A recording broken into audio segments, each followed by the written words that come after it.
ಮಂಗಳೂರು ನಗರದಲ್ಲಿ ಬ್ಯಾಟರಿ ಚಾಲಿತ auto ರಿಕ್ಷಾಗಳಿಗೂ permit ಇಲ್ಲದೆ ಯಾವುದೇ ನಿಯಮವನ್ನು ಪಾಲಿಸದೆ ಪರ್ಮಿಟ್ ಪಡೆದು ಚಾಲನೆ ಮಾಡುತ್ತಿರುವ ರಿಕ್ಷಾ ಚಾಲಕರ ವಿರುದ್ಧ ಗೊಂದಲದ ವಾತಾವರಣ ಸೃಷ್ಟಿಯಾದ ವಿಚಾರವನ್ನು ಈ ಒಂದು ಸದನದಲ್ಲಿ 0 ಅವರ್ ಮೂಲಕ ಹೇಳಲಿಕ್ಕೆ ಬಯಸ್ತಾ ಇದ್ದೇನೆ. ಮಂಗಳೂರು ನಗರದಲ್ಲಿ ಸುಮಾರು 8,000ಕ್ಕೂ ಅಧಿಕ ಆಟೋ ರಿಕ್ಷಾಗಳು ಸಂಚರಿಸುತ್ತಿದ್ದು ಅವುಗಳು ಹರದಾರಿ ಮತ್ತು ಪರವಾನಗಿ ಪಡೆದು ಕಾರ್ಯನಿರ್ವಹಿಸುತ್ತಿದೆ. ಆದರೆ ಇತ್ತೀಚೆಗೆ ಬ್ಯಾಟರಿ ಚಾಲಿತ ರಿಕ್ಷಾಗಳು ಮಾರುಕಟ್ಟೆಗೆ ಬಂದ ನಂತರ ಪರ್ಮಿಟ್ ನಿಯಮವಿಲ್ಲದೆ, ನಿಲ್ದಾಣವಿಲ್ಲದೆ ಎಲ್ಲಿ ಬೇಕಾದರೂ ತೆರಳಿ ಬಾಡಿಗೆ ಮಾಡಬಹುದು ಎಂಬ ನಿಯಮದ ಅಡಿಯಲ್ಲಿ ಸಂಚರಿಸುತ್ತಿದ್ದು, ಪರ್ಮಿಟ್ ಪಡೆದು ಸಾರಿಗೆ ನಿಯಮಗಳನ್ನು ಪಾಲಿಸಿ, ನಿಯಮದ ನಿಲ್ದಾಣಗಳನ್ನು ಪಾಲಿಸಿ ಬಾಡಿಗೆ ಮಾಡುತ್ತಿರುವ ರಿಕ್ಷಾ ಚಾಲಕರಿಗೆ ತೊಂದರೆ ಉಂಟಾಗಿದೆ ಮತ್ತು ಗೊಂದಲದ ಪರಿಸ್ಥಿತಿ ಉಂಟಾಗಿದೆ. ಈ ಬಗ್ಗೆ ಆಟೋ ರಿಕ್ಷಾ ಚಾಲಕರ ಸಂಘಟನೆ ಪ್ರತಿಭಟನೆ ನಡೆಸುತ್ತಿದ್ದು, ಪರ್ಮಿಟ್ ರಿಕ್ಷಾದಾರರಿಗೆ ಬಾಡಿಗೆ ಇಲ್ಲದೆ ಕುಟುಂಬದ ನಿರ್ವಹಣೆಗೂ ತೊಂದರೆ ಉಂಟಾಗಿದೆ ಎಂದು ಪ್ರತಿಭಟಿಸುತ್ತಿದ್ದಾರೆ. ಪರವಾನಗಿ ಇಲ್ಲದೆ ರಿಕ್ಷಾ ಚಾಲನೆ ಎಲ್ಲಿ ಬೇಕಾದರೂ ಮಾಡಬಹುದು ಎಂದು ಬ್ಯಾಟರಿ ರಿಕ್ಷಾ ಚಾಲಕರ ನಿಯಮದಿಂದ ಮಂಗಳೂರು ನಗರದಲ್ಲಿ ಜಿಲ್ಲೆಯ ಎಲ್ಲ ಕಡೆಗಳಿಂದ ನಗರಕ್ಕೆ ಬಂದು ರಿಕ್ಷಾಗಳು ನಿಲ್ದಾಣಗಳು ಇಲ್ಲದೆ ಒದ್ದಾಡುವ ಪರಿಸ್ಥಿತಿ ನಿರ್ಮಾಣಗೊಂಡು ನಗರದಲ್ಲಿ ಸಂಚಾರದ ಅವ್ಯವಸ್ಥೆ ಉಂಟಾಗಿದೆ. ಜನಸಾಮಾನ್ಯರಿಗೆ ರಿಕ್ಷಾ ಚಾಲಕರ ಪೈಪೋಟಿಯಿಂದ ತೊಂದರೆ ಕೂಡ ಉಂಟಾಗಿದೆ.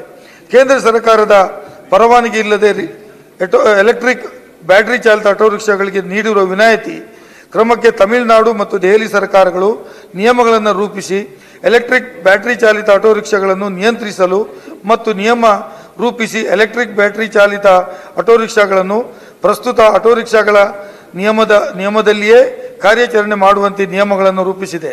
ಅದರ ಪ್ರತಿಯನ್ನು ಲಗದೀಕರಿಸಿದ್ದೇನೆ. ಅದೇ ಮಾದರಿಯಲ್ಲಿ ಕರ್ನಾಟಕದಲ್ಲಿ ಕೂಡ ಬ್ಯಾಟರಿ ಚಾಲಿತ ಆಟೋ ರಿಕ್ಷಾಗಳಿಗೆ ಪರವಾನಗಿ ಕಡ್ಡಾಯಗೊಳಿಸಬೇಕು. ಇದೊಂದು ಸಾರ್ವಜನಿಕ ಮಹತ್ವವುಳ್ಳ ವಿಚಾರವಾಗಿರುವುದರಿಂದ ಈ ವಿಷಯವನ್ನು ತಿದ್ದುಪಡಿ ಮಾಡಿ ರಾಜ್ಯದ ಇತರ ರಿಕ್ಷಾ ಚಾಲಕರಿಗೆ ಇರುವ ನಿಯಮದಂತೆ ಬ್ಯಾಟರಿ ರಿಕ್ಷಾ ಚಾಲಕರುಗಳಿಗೂ ಪರ್ಮಿಟ್ ನಿಯಮಗಳನ್ನು ಕಡ್ಡಾಯಗೊಳಿಸುವ ನಿಯಮವನ್ನು ಜಾರಿಗೆ ತರಬೇಕೆಂದು ಈ ವಿಷಯವನ್ನು ಸದನದ ಮೂಲಕ ಮಾನ್ಯ ಸಾರಿಗೆ ಸಚಿವರ ಗಮನಕ್ಕೆ ತರಲು ಬಯಸ್ತಾ ಇದ್ದೇನೆ. ಸಚಿವರು, ಈ ಪೊಲ್ಯೂಷನ್ ಕಡಿಮೆ ಆಗಬೇಕು ಅಂತೇಳಿ ಕೇಂದ್ರ ಸರ್ಕಾರ ಎಲೆಕ್ಟ್ರಿಕ್ ಬ್ಯಾಟ್ರಿ ಆಧಾರಿತ ಬಸ್ಸಸ್ ಇರ್ಬೋದು ಅಥವಾ ಆಟೋ ಇರ್ಬೋದು, ಇದಕ್ಕೆಲ್ಲ ಕೂಡ ಇವನ್ ಪರ್ಟಿಕ್ಯುಲರಾಗಿ ಆಟೋಗೆ ಪರ್ಮಿಟ್ ಇಲ್ಲದೆ ಓಡಿಸ್ಬೋದು ಅಂತ ಮಾಡಿಬಿಟ್ಟಿದ್ದಾರೆ ದೇಶದ ಎಲ್ಲ ಭಾಗದಲ್ಲೂ. ಈಗ ನಾವು ಏನಾಗಿದೆ ಸಮಸ್ಯೆ ಅವ್ರು ಹೇಳಿದಾಗೆ ಸಮಸ್ಯೆಗಳಿದೆ, ಇಲ್ಲ ಅಂತಲ್ಲ. ಅದಕ್ಕೆ ನಾವು ಫ್ರೀಯಾಗಿ ಕೊಡೋಣ ಅವ್ರಿಗೆ, ಆದರೆ ಪರ್ಮಿಟ್ ತಗೋಬೇಕು. ಅದಕ್ಕೇನು ಚಾರ್ಜ್ ಮಾಡೋದು ಬೇಡ. ತಮಿಳ್ನಾಡಲ್ಲಿ ಮಾಡಿದ್ದಾರೆ. ಮತ್ತು ಅವ್ರು ನಮ್ಮ ಕಾನೂನುಗಳ ಚೌಕಟ್ಟಲ್ಲೇ ಕೆಲಸ ಮಾಡಬೇಕು. ಎಲೆಕ್ಟ್ರಿಕ್ ವಾಹನಗಳು ಫ್ರೀ ಕೊಟ್ಟಿರ್ಬೋದು, ಅದು ನಾವು ಫ್ರೀಯಾಗಿ ಅವ್ರು ಪರ್ಮಿಟ್ಟು ಕೊಡ್ಬೋದು, ಆದರೆ ಕಾನೂನು ವ್ಯಾಪ್ತಿಗೆ ಬರಬೇಕಲ್ಲ ಅವರು. ಅದಕ್ಕೊಂದು ತಿದ್ದುಪಡಿ ಮಾಡಿ ಕಾನೂನು ತನ್ನಿ ಅಂತ ಮಾನ್ಯ ಸದಸ್ಯರು ಹೇಳಿದ್ದಾರೆ. ನಾನು ವಿಧಾನಸಭೆಯಲ್ಲಿ ಉತ್ತರ ಕೊಟ್ಟಿದ್ದೀನಿ.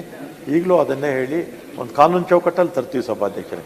ಎಲೆಕ್ಟ್ರಿಕ್ ಪ್ರಮೋಟ್ ಮಾಡೋಣ, ಪೊಲ್ಯೂಷನ್ ಕಡಿಮೆ ಆಗಲಿ, ಆದರೆ ಕಾನೂನು ಚೌಕಟ್ಟಲ್ಲಿ ಇರಬೇಕಲ್ಲ ಅವರು. ಅದು ಮಾಡೋಣ ಸಭಾಧ್ಯಕ್ಷರೇ. ನಮ್ಮ ಕಾರ್ಯಕ್ರಮಗಳನ್ನು ನೀವು ನೋಡ್ತಾ ಇದ್ರೆ ನಮ್ಮ ಚಾನೆಲ್ ಅನ್ನ ಸಬ್ಸ್ಕ್ರೈಬ್ ಮಾಡಿ, ಪಕ್ಕದ ಬೆಲ್ ಐಕಾನ್ ಒತ್ತಿ ನಮ್ಮನ್ನ ಬೆಂಬಲಿಸಿ. ಹಾಗೆ ನಮ್ಮ ಕಾರ್ಯಕ್ರಮಗಳನ್ನ ಲೈಕ್ ಮಾಡಿ, ಕಮೆಂಟ್ ಮಾಡಿ, ಅದನ್ನ ಬೇರೆಯವರಿಗೂ ವಾಟ್ಸ್ಆಪ್ ಮೂಲಕ ಶೇರ್ ಮಾಡಿ. ನೀವು ಹೀಗೆ ಮಾಡಿದಾಗ ನಮ್ಮ ಚಾನೆಲ್ ಮತ್ತಷ್ಟು ಜನರಿಗೆ ತಲುಪಲು ನೀವು ನಮ್ಮೊಂದಿಗೆ ಸಹಕರಿಸಿದ ಹಾಗಾಗುತ್ತೆ.